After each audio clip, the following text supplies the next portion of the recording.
Okay, good. Let's get started. Maybe some others will still join us after lunch, but I'll start with a little introduction. My name is Niels Torbert. I work for Verimatrix. I'm a Director Advanced Security, and as such, I work with new technologies such as digital watermarking, enhanced security, new security formats, and new streaming formats, such as MPEG-DASH. And to give you a little bit of a background of the talk and where I'm coming from, Verimatrix has 640 operators as customers in more than 90 countries. And we have an ecosystem of 110 integration partners. So it's a big challenge. We're working together with a lot of people to integrate our security solution. And MPEG-DASH and standards in general are very helpful to facilitate that. So one thing that we do, though, is unify different rights for different targets and different destinations at the head end, meaning the operator has the ability to assign rights to one of their customers and deliver them over different channels.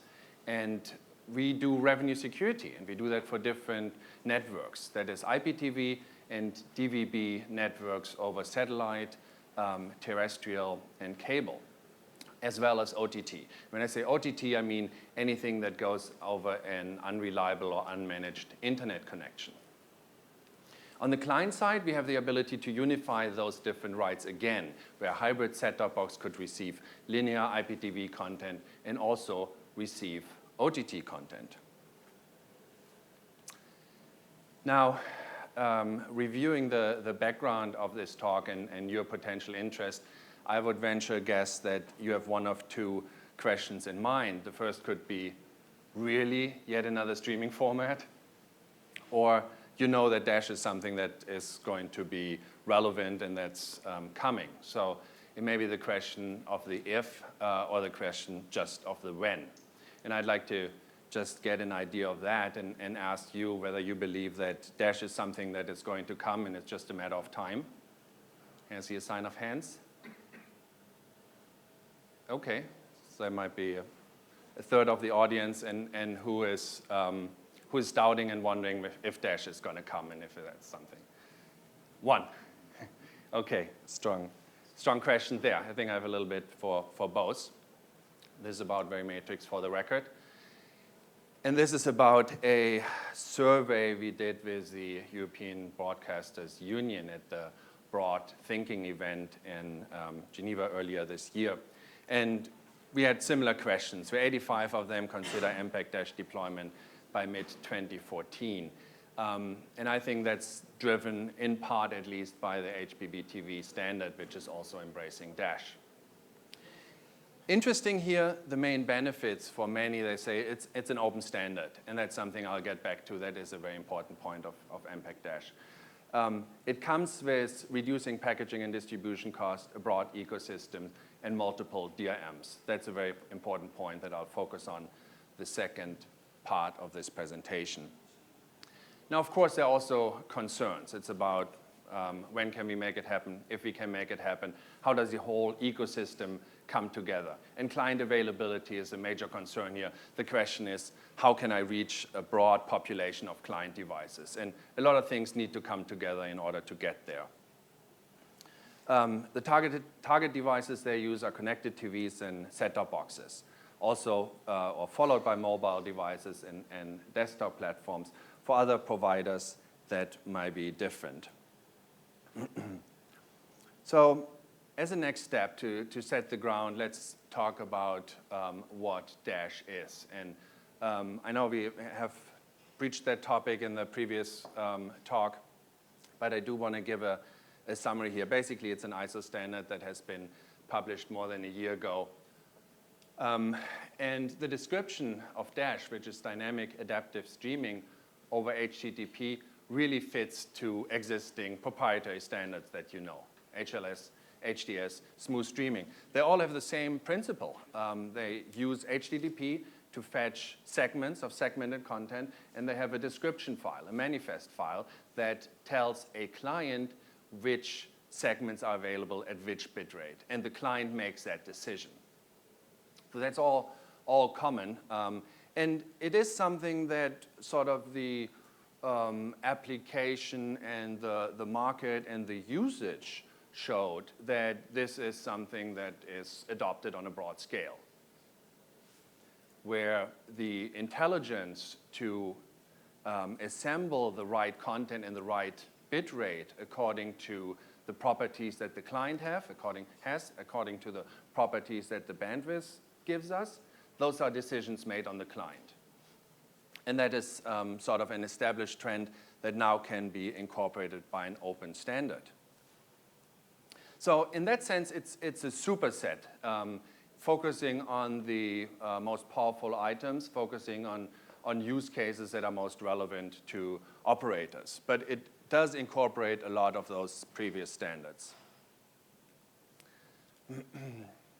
Important also to understand that it specifies how content segments are formatted, how they're defined, and how they're described for the client.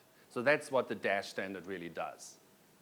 What it doesn't do is specify what encoding format is used. So whether it's H.264, WebM, HEVC, other upcoming formats, that's not part of DASH.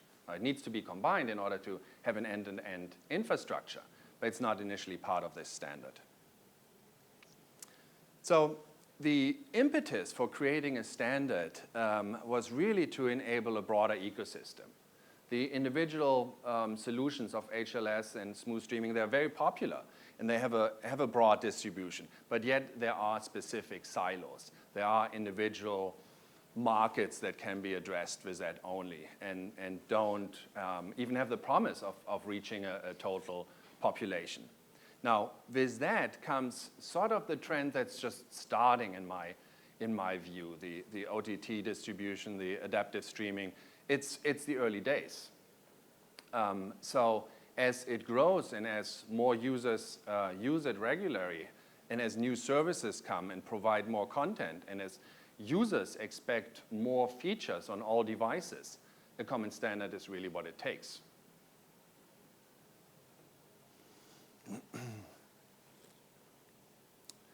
And I want to also highlight some benefits that are specific to DASH. Some of them are incorporated in other standards.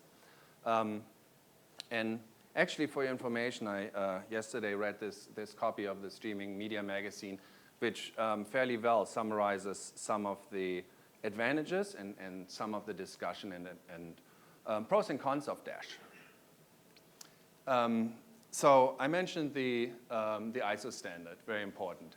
Now, other tangible benefit is a templated manifest. That means that on the client side, you don't need a playlist that spells out every individual chunk, but you get instructions on how to construct a chunk and how to get that down. And that makes it small, it makes it faster to start up. But it's also an advantage because you can sort of see in the future. You can have a live manifest that predicts the names that are going to be available without downloading repeatedly playlists like you need to do in HLS. Another important differentiation to HLS, also the lagged binding of audio. So video and audio and other components don't need to be muxed together in one file. What you can do, you have several audio tracks and several video tracks, and the client chooses and assembles those. Makes a big difference on how much information you need to store on the head end. Efficient ad insertion and low latency are the points of development and important items here.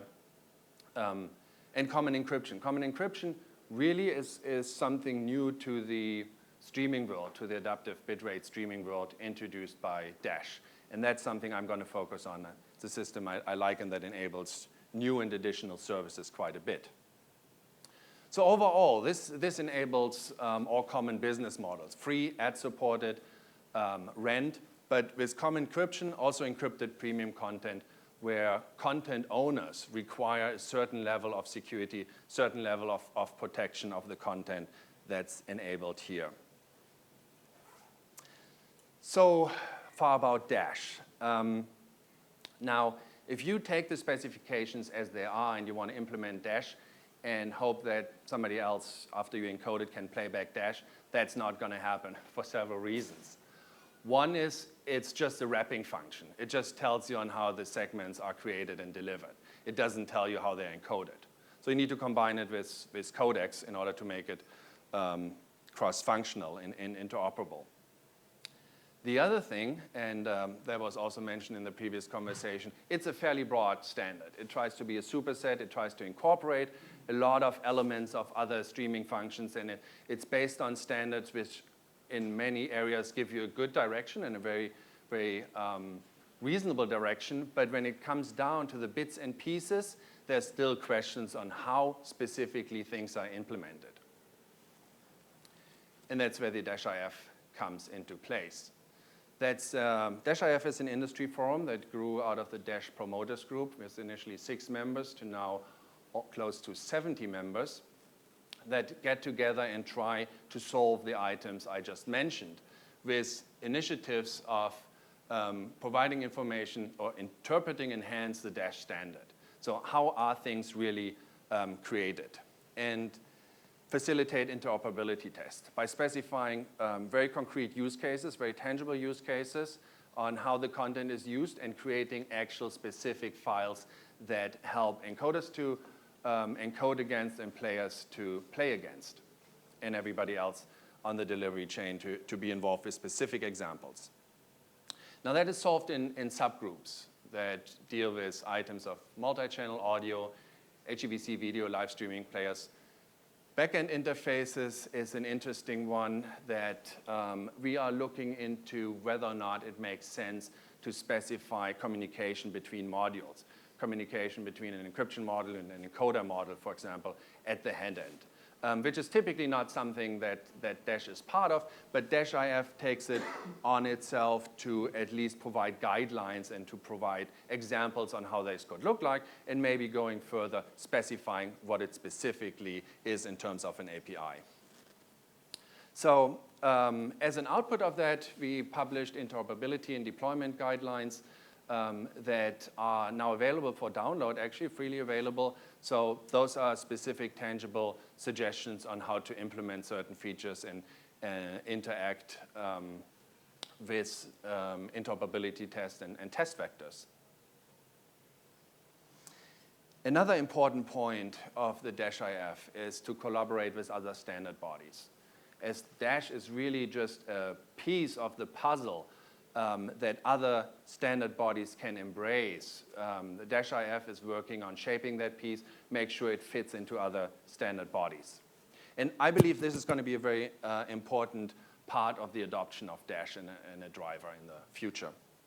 So that's why it's worthwhile looking into some standards that adopt the Dash, at least principles.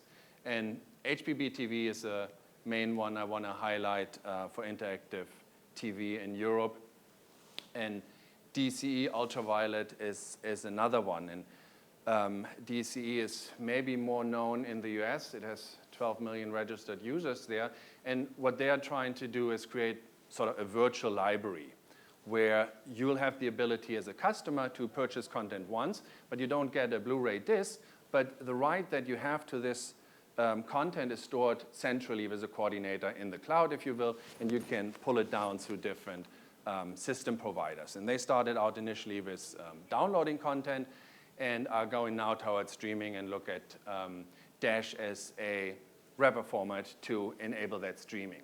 But as I mentioned, they take this puzzle piece and complement it with specifics on how the codec looks like. What are the codec parameters?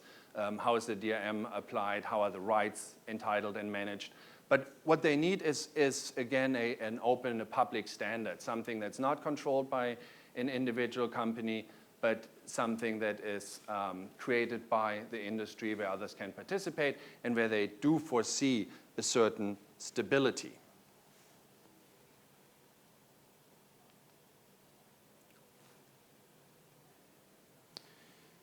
Now back to one other important output of the -IF, which are the interoperability implementation guidelines. So recommended best practices of interoperability points, and where we got together and we identified feature sets, where we identified use cases that are relevant to apply Dash, and then made decisions on what we believe are best practices on how to bring this together and how to implement that.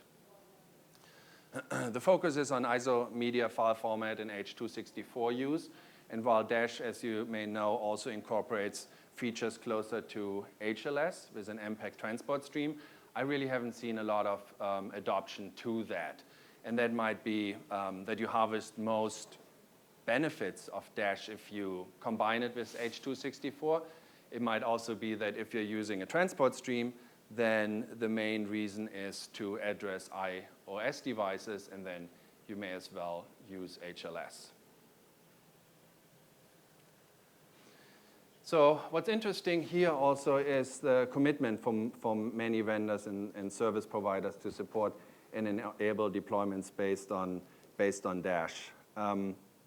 So they're getting together, they're volunteering their time and energy and resources to create this interoperability and to foster Dash.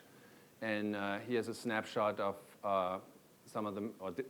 I don't know if it's all, but at least the majority of the members here. And notably is Adobe and Microsoft that are part of this and that are driving this standard, although they have their own very powerful proprietary solution. But they incorporated aspects of it, and so did Apple in the Dash specification, incorporated aspects of it in the standard, and here Adobe and Microsoft are also working on pushing this standard. There are also content providers, Netflix and Cox, and the EBU is another standards organization that joined the Dash IF. So why would these companies push a standard like that? You know, what are their reasons? Of course, one is market adoption. If customers require it or end users require it, then that's going to come. But here it's about an initiative to enable Dash and to push it. And what's the reason? This is actually an overview for a product announcement, a roadmap where we had an informal inquiry about members of Dash IF and asking them who's trying to either has products already or is coming up with products in the future. And what you see represented here, which is fairly nice, is a broad ecosystem of encoders, cloud services, media delivery platforms, down to client SDKs, and content providers, very importantly. So that's good to see that everybody within the eco chain is working on it. But back to the actual benefits. For the CDN, what I see as a main reason is the ability to store the content once, ideally if you have one streaming format. But late binding and common DRM reduces content redundancy significantly. So if you imagine you have a video that has 3 different audio tracks and 3 different DRMs associated with it, there will be 9 complete files that you'd mux together if it was only 1 file for each combination. Otherwise, with Dash, you have the ability to just store that information. The client has the ability then to merge it together. For consumer electronics and operating systems providers, it's important to have a standard that they can contribute and something that's not a moving target, but something that lasts longer. So when Qualcomm is integrating it in Snapdragon, they don't have the ability to change that every 6 months. But once they can rely on a certain set of interfaces and a certain set of formatting of the segments, then they can add up their optimization to it and really make sure it's the best performance.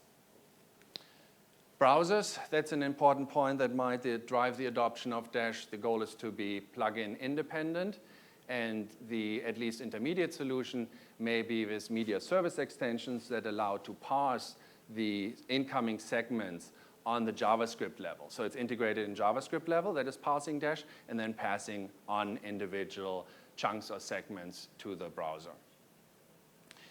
Player and encoder ideally would like to focus on optimizing the experience and optimizing the performance, and they can do that with one individual format.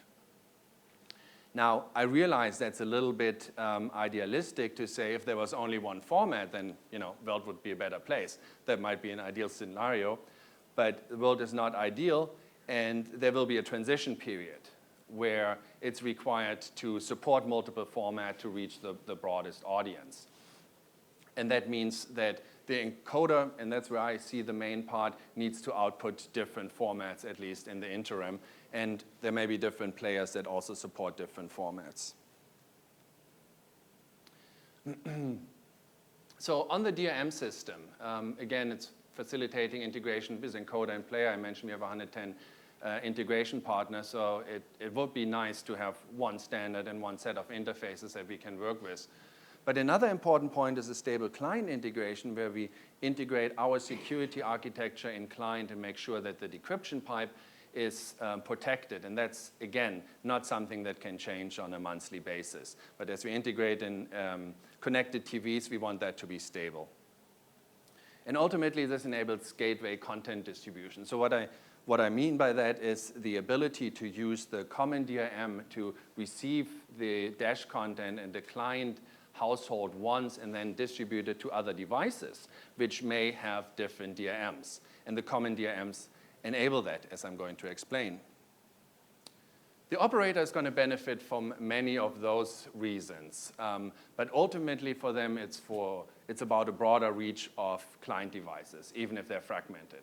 And the promise, again, is that multiple client devices implement Dash, incorporate that, and can be reached from one single source, which is currently not the case. Currently, it's a very fragmented market with very different systems. So let's talk about the DRM portion of it. As I mentioned, that's really something unique to the streaming world, and it enables different DRMs to protect one single file. And as you standardize DRM, the important decision is where you draw the line. What do you standardize and what don't you? One of the approaches is not to standardize anything and everybody comes up with their own part, creates a lot of fragmentation. The other approach would be to standardize everything, and that's what you have to do with physical media. On DVD, on Blu-ray, what you have to do is not only specify how things are encrypted, but also specifically how they're decrypted and how the license is managed on the decryption side.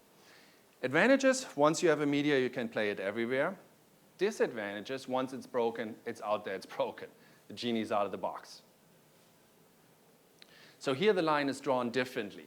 What's common, and this is specified in an ISO standard, common encryption standard, and what that specifies is a specific algorithm. So HES 128, and it assumes that this is not going to be a weak point, and I think that's a reasonable assumption, that this stays secure and is long-lasting. It also specified how the encryption is signaled, how the padding is done. Those are basic encryption parameters, as well as providing a place for individual DRM providers to store their own data. And that's called a PSSH, Proprietary System Specific Header, Protection System Specific Header.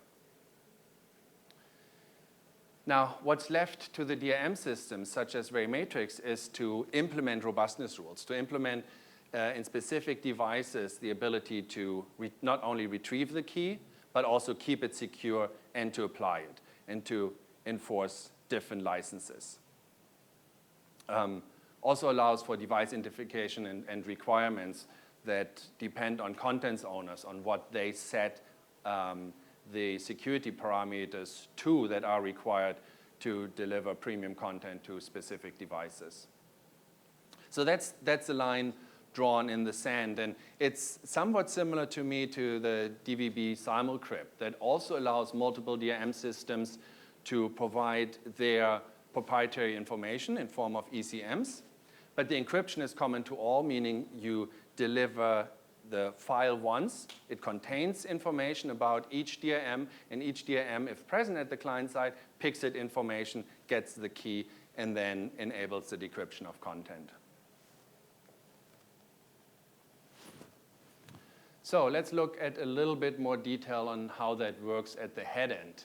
And this is just an example. As I mentioned, those interfaces are not specified by Dash, but to give you a feel on how the security portion works here, I came up with 3 components that are typical on the encoder side: DRM key manager and DRM key database. The last 2 would be Verimatrix or somebody like Verimatrix. So the encoder then actually chooses a key and a key ID. And this is new, that the encoder chooses a key, but it's basically random number, so anybody can come up with that, and provides it to the Verimatrix key manager, that then stores that information and sends back PSSH content. Again, this content means please store that in the Dash file so that the DRM client can get to that, pull that information out, and then securely retrieve the key. So it's stored in the Dash file, and one of the locations to store it is the so-called initialization segment. In the MPD, the media presentation description, the Dash manifest, we need an identification of what DRM has been applied. So there's a unique number that says this is Verimatrix, for example, or PlayReady or others. And that on the player side then helps to evaluate if the player can play this content or not. So for key rotation, this is a process that's repeated in a very similar fashion. And key rotation is something you use for linear content, where you need to swap out the keys on a regular basis in order to be able to switch clients on and off. For VOD assets, that's typically not the case. Either somebody has the right to watch the content or not, and they need one key. The workflow on the decoder is very similar, where the player receives the MPD and the information from the initialization segment. And the difference here is that those are components that live on the client device. And they receive the content and key ID, build a secure connection to the database. In this example, which doesn't have to be the case, here it's fetching the key from the database and delivers it back for decryption and display. And this then is a secured area where it's about the DRM to protect not only the key retrieval and key delivery, but also the whole video pass. I want to go one level deeper and explain you a little bit on how that looks like. One important piece of information: the MPD is an XML file, and this is one entry that tells us it's encrypted with common encryption. And this is the way to signal this. And this, in particular, is part of the -IF recommendations, where we discussed how does it look like specifically. We also added the ability to put the key ID not only in the initialization segment, but also in the MPD, which is the first thing a player will retrieve. And this will help the player to analyze and understand the key ID and pass it to different DRMs. Now there's a second element of content protection, which then specifies a unique provider. And this long number you see here refers to Verimatrix, and a different number refers to PlayReady, and it's what's called UUID, Universally Unique Identification. And what's interesting with that, it's not theoretically unique, but practically. And it's practically unique because it's a large number.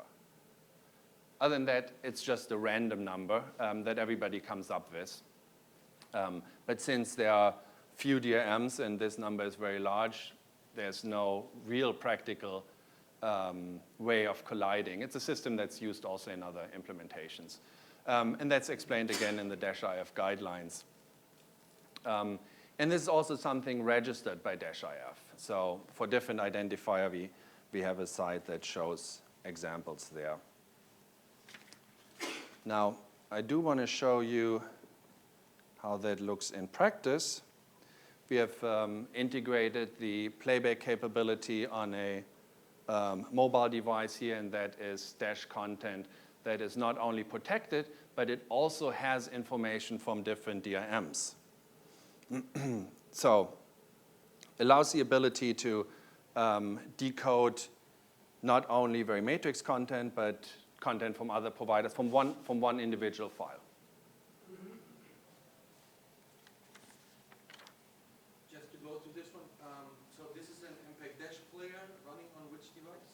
It's running on the Samsung Galaxy. It's an Android device, that's right. And the player comes from NXP and the head-end content from Unified Streaming, with which we have integrated ours. But there's also play-ready information in there.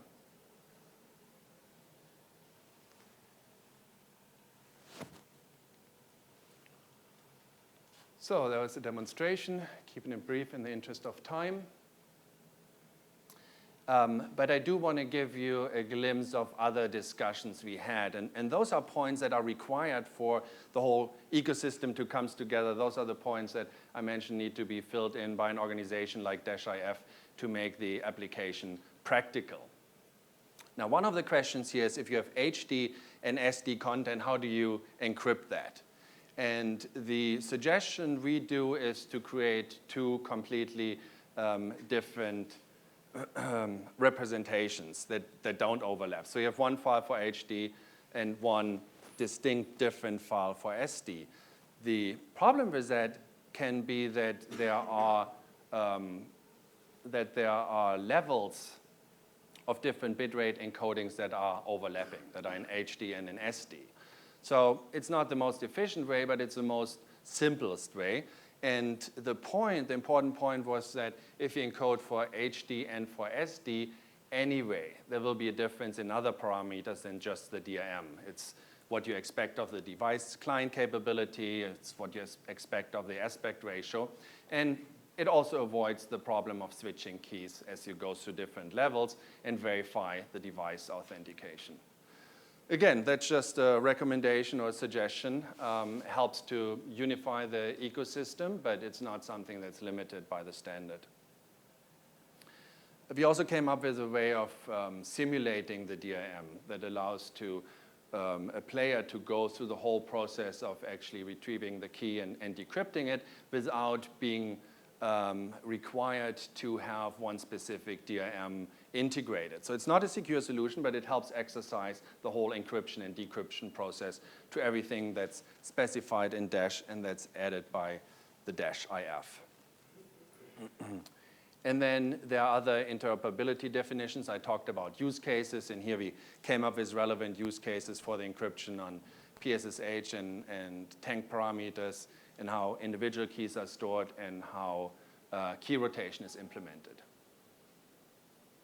And through the discussion in the -IF, we also came up with areas that we want to improve and that we did feed back to the common encryption standard, filling in the gaps, realizing that there are areas that we'd like to improve and that are easier to handle or better optimized and have advantages.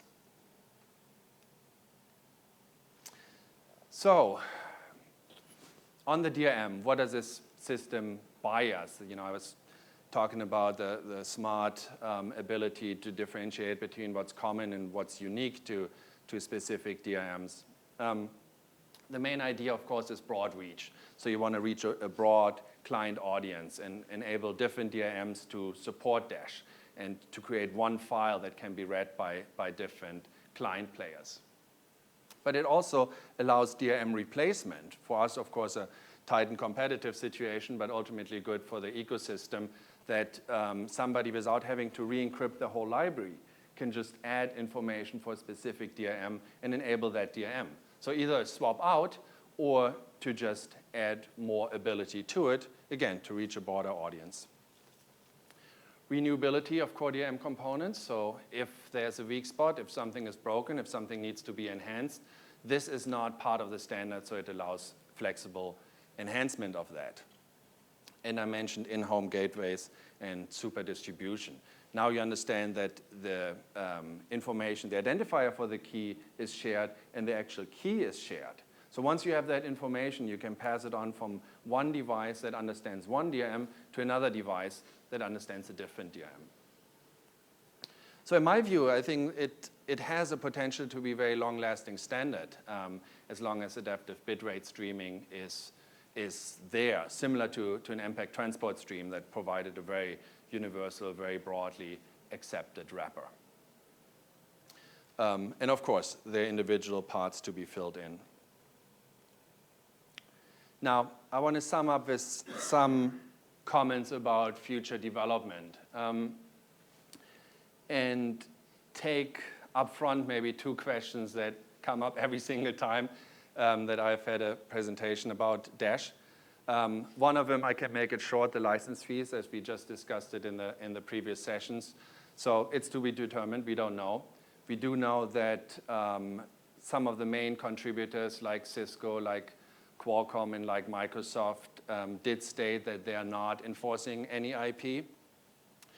But nobody will give you an indemnification that there's patents out there. We also don't know if MPEG-LA will form a patent pool, but we haven't seen that. I don't know of any indication that that's going to come.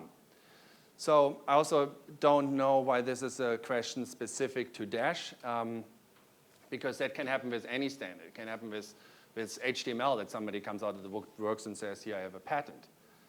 Maybe it's because MPEG has sort of a history of forming patent pools amongst some of the technologies. But for Dash, it's really an aggregation, a lot of aggregation of existing standards, taking a lot of information from smooth streaming and HLS, which do have powerful players behind it. So what could work to clarify that? Either the formation of a patent pool that would give some, not total assurance, because even that doesn't give you indemnification. It could be a lawsuit that some of the bigger players actually step in and defend Dash. That's possible. And then there's time. At some point, patents will expire, but that's 20 years plus, so Dash is fairly young on that front. The other questions that always comes up, Apple support. So Apple noticeably absent of the supporters, and they have an HLS system that works well for them. There's no specific indication that that's going to change anytime soon, although it may. But for me, what I think, there will be a transition period where HLS needs to be transitioned, needs to be present. Maybe it's going to be reduced to Dash and HLS. But that may be, as I mentioned, on the player side, but I think more on the encoder side, that the encoder or cloud services provide different formats. And then from there, a third player party support that players are also able to support Dash as well as HLS. So after all, the if and when, we don't know. I think it's a question of when. But certainly it will take time for a whole ecosystem come together. I've shown that there are a lot of parties working on it and working together, so I do see some drive there. I see intermediate solutions as a transition period, as I mentioned, but I also see a main driver from the adoption of other standards that incorporate Dash and ultimately push or force the ecosystem to incorporate more. That's it from my side. Any questions? I think we still have 5 minutes. Yeah, Jacques Lemon from Broadpeak.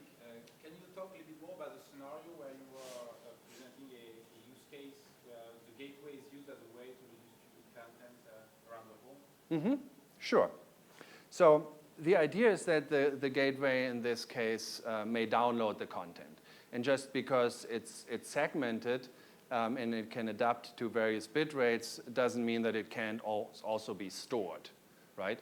And this file already, the MPD and the file, will contain the ability for multiple DRMs to evaluate that content. So the gateway can transmit the content to the connected TV that has Verimatrix integrated and to another Windows device that has PlayReady for Dash integrated. And both of them will work with the same content. So you really have the advantage of having that information incorporated in the file already. There's another question? Yeah. Yes.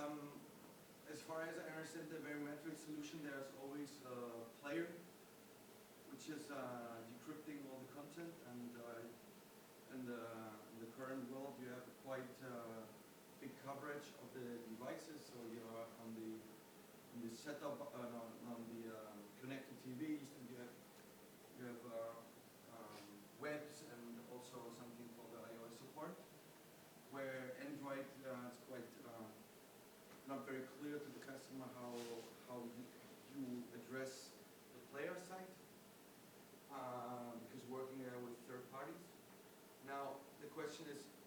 driving the MPEG-DASH player part from your side as well? So you are developing the third-party players for all those devices that makes MPEG-DASH and the DRM available, or how do you see the development on the player part? Because this is what is driving at the end. We can talk about standards, but if we can't play the content, then it's over to talk about it. And yeah, it would be a little bit how the question is if Verimatrix is developing players for all the devices. Okay. So the question, just to repeat it, is the market adoption and how do the decryption elements get into different players? How does Verimatrix embrace the challenge of satisfying a large population? And you're right, we have a big footprint, but we're not even the largest in terms of the decryption on over-the-top content. And I've demonstrated one collaboration with a player, and while we, in some scenarios, have our own players, that is not necessarily the main strategy, but for us to interact and cooperate with other players. And that's a strong point of Dash, where I do see that you can create one file now that doesn't only have Verimatrix, but also might have a Google Widevine solution in the same file, which then can be distributed to TVs and which can be distributed to Android devices if Widevine is supported there natively. Do you drive something on the players? Do you develop players in the moment for Samsung devices? No, we don't. Not for Android. That's something we collaborate with other player vendors, where we see ourselves just as this at the addition responsible for the secure key retrieval and key use. The other point is that you mentioned just Widevine. Just Widevine discontinued the support of their current DRM solution, so they are focused only on Dash. They will support Dash only for their Google Player, and maybe only for their operating system. Nobody knows which one. So an alternative is not Widevine. So if we, and you said it here in your presentation, I mean, leveraging MPEG-DASH and enhance revenue on security. Mm-hmm. The point is, if we, as I far as understand, I need to use your player because this makes the security of the content together. I mean, I can't use another player to decrypt the content, so I'm always relying on the player to ensure the security. So now, if you're not providing players, who is the driver to get DRM to the Dash market? So the question is the coupling of the player and the DRM system, if I understand it correctly, and how is that driven? And it goes back to fragmentation and who provides the infrastructure. So if we incorporate our security system with individual players, we can only capture a part of the market. But the advantage here is, or what drives the adoption is not the Verimatrix DRM, but the Verimatrix DRM coupled with other DRMs that are incorporated. And PlayReady is going to be one that's going to be incorporated in many other devices that allow you to reach a broad adoption. So there's no, it's true, it's a good point, there's no one DRM, no one way of decrypting it, but there's a way of multiplexing and combining several DRMs in a stream. Okay. Yes, one last question. On your encoder workflow sort of slide, you had the encoder talking directly to a DRM sort of manager Mm-hmm. piece. I can see that's the case in live. If it was sort of a VOD library, would the encoding not be done so that the common encryption is in place, and then the DRM packaging would be done at the end when the client actually puts sort of, a particular player with a particular DRM puts in a request to play the file? No, I think, those are options, but it's the workflow here can really be, oops, microphone. This information that this content is protected by a specific DRM does not change on a specific client implementation. So this is incorporated once in here, and then the client can add on to that. Also, what's important to understand, this is per DRM. So as you add several DRMs, each DRM will do its own thing, and you have one file that you can deliver to any DRM support on the client. Does it answer your question? I think so. It's a little different to ultraviolet CFF, where I think the general case there is the file is completely generic to begin with, and it's only the DRM gets applied dynamically for each individual download.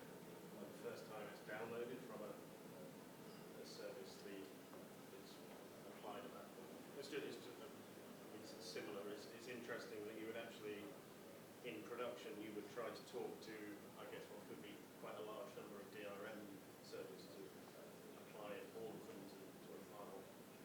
I see that to be the use case where you have it in production, but you don't have a time. You only have to do it once for all clients, and you don't have a time requirement, sort of a burst load issue. Whether you encrypt first and then do this transaction, or first do this transaction and then encrypt, that's implementation details that are not. I don't see a big difference for them. Yes, that was the last question. Okay, thanks for the note. Thanks everybody for your attention.